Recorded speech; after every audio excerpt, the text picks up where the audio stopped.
ನಮಸ್ಕಾರ ಗೆಳೆಯರೇ. ಈ ದಿನದ ಕಥೆಯ ಹೆಸರು ನಾನೊಬ್ಬ ತಪ್ಪು ಮಾಡಿದರೆ ಏನಾಗುತ್ತದೆ. ಒಂದು ರಾಜ್ಯದಲ್ಲಿ ಆ ರಾಜ್ಯದ ರಾಜನಿಗೆ ತನ್ನ ಪ್ರಜೆಗಳು ಎಷ್ಟು ಪ್ರಾಮಾಣಿಕರು ಅನ್ನೋದನ್ನು ತಿಳ್ಕೊಬೇಕು ಅನ್ನೋಂತಹ ಕುತೂಹಲ ಉಂಟಾಗುತ್ತೆ. ಅದನ್ನು ಪರೀಕ್ಷಿಸಬೇಕು ಅಂತ ಮನಸ್ಸು ಕೂಡ ಮಾಡ್ತಾನೆ. ಆತ ಮಂತ್ರಿಯನ್ನು ಕರೆದು, ಮಂತ್ರಿಗಳೇ, ನಮ್ಮ ಪ್ರಜೆಗಳಲ್ಲಿ ಎಷ್ಟು ಮಂದಿ ಪ್ರಾಮಾಣಿಕರಿದ್ದಾರೆ ಎಂದು ನಾವು ತಿಳಿದುಕೊಳ್ಳಬೇಕಾಗಿದೆ. ಅವರ ಪ್ರಾಮಾಣಿಕತೆಯನ್ನು ಪರೀಕ್ಷಿಸಲು ಒಂದು ಪರೀಕ್ಷೆಯನ್ನು ಏರ್ಪಡಿಸಿ ಅಂತ ಹೇಳ್ತಾರೆ. ಮಂತ್ರಿಯವರು ಸರಿ ಅಂತ ಒಪ್ಪಿಕೊಂಡು ಆ ದಿನವೇ ರಾಜ್ಯದಲ್ಲಿ ಡಂಗೂರ ಸಾರ್ತಾರೆ. ನಾಳೆ ಸಂಜೆ ಕುಲದೈವಕ್ಕೆ ಹಾಲಿನ ಅಭಿಷೇಕ ಮಾಡಿಸಬೇಕಂತ ಮಹಾರಾಜರು ನಿರ್ಧರಿಸಿದ್ದಾರೆ. ಆದ್ದರಿಂದ ಪ್ರತಿ ಮನೆಯವರು ಆ ಸಮಾರಂಭದಲ್ಲಿ ಭಾಗವಹಿಸತಕ್ಕದ್ದು ಮತ್ತು ದೇವರ ಅಭಿಷೇಕಕ್ಕಾಗಿ ಎಲ್ಲರೂ ಹಾಲನ್ನು ದಾನವಾಗಿ ನೀಡತಕ್ಕದ್ದು. ನಾಳೆ ಬೆಳಗ್ಗೆ ದೇವಸ್ಥಾನದವರೆಗೆ ದೊಡ್ಡ ಪಾತ್ರೆಯೊಂದು ನೀಡಲಾಗುವುದು. ಪ್ರತಿ ಮನೆಯವರು ಆ ಪಾತ್ರೆಯಲ್ಲಿ ಹಾಲು ಹಾಕಿ ಹೋಗಬೇಕು.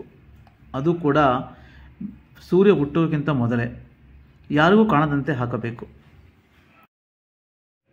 ಅಂತ ಅಪ್ಪಣೆ ಹೊಡಿಸ್ತಾನೆ. ರಾಜನಿಂದ ಅಪ್ಪಣೆ ಪಡೆದು ಬಂದ ಮೇಲೆ ಮುಗಿಯಿತು. ಆದರೆ ಯಾರಿಗೂ ಪಾತ್ರೆಯಲ್ಲಿ ಹಾಲು ಹಾಕಿ ಬರೋದಕ್ಕೆ ಇಷ್ಟ ಇರಲ್ಲ. ಮರುದಿನ ಬೆಳಗ್ಗೆ ಒಬ್ಬೊಬ್ಬರೇ ಹಾಲನ್ನು ತೆಗೆದುಕೊಂಡು ಬಂದು ದೇವಸ್ಥಾನದ ಎದುರಿದ್ದ ಪಾತ್ರೆಗೆ ಸುರಿತೊಡಗ್ತಾರೆ. ಸರಿಯಾಗಿ ಬೆಳಕಾಗೋ ಮುಂಚೆನೇ ಆ ಪಾತ್ರೆ ತುಂಬೋಗುತ್ತೆ. ಮಧ್ಯಾಹ್ನದ ವೇಳೆಗೆ ರಾಜ ತನ್ನ ಮಂತ್ರಿಯೊಂದಿಗೆ ಬಂದ. ಆ ದೊಡ್ಡ ಪಾತ್ರೆಯೊಳಗೆ ಇಣಿಕಿ ನೋಡಿದ್ರೆ ಅದರಲ್ಲಿದ್ದು ಬರೀ ನೀರು. ಆ ಪಾತ್ರೆಯಲ್ಲಿ ಯಾರೂ ಕೂಡ ಹಾಲು ಸುರಿದಿರಲ್ಲ. ಎಲ್ಲರನ್ನೂ ಕರೆದು ಕೇಳಿದಾಗ, ಅಯ್ಯೋ, ನಾನೊಬ್ಬ ನೀರು ಹಾಕಿದ್ರೆ ಯಾರೂ ಗೊತ್ತಾಗುತ್ತೆ ಅಂತ ಯೋಚಿಸಿ ನಾನು ನೀರು ಹಾಕಿದೆ, ಎಲ್ಲರೂ ಹಾಲು ಹಾಕ್ತಾರೆ, ಅದರಿಂದ ಗೊತ್ತಾಗಲ್ಲ ಅಂತ ವಿಚಾರ ಮಾಡಿದೆ ಅಂತ ಹೇಳ್ತಾರೆ. ಅದರಿಂದ ಎಲ್ಲರೂ ಕೂಡ ಆ ಪಾತ್ರೆಗೆ ನೀರು ಸುರಿದೋಗಿರ್ತಾರೆ. ರಾಜನಿಗೆ ಇದರಿಂದ ಬಹಳ ಬೇಸರ ಆಗುತ್ತೆ. ಮಂತ್ರಿ ಕರೆದು ಹೇಳ್ತಾರೆ, ಏನು ಮಂತ್ರಿಗಳೇ, ಇದರಲ್ಲಿ ಬರೀ ನೀರಿದೆಯಲ್ಲ ಅಂತಾರೆ.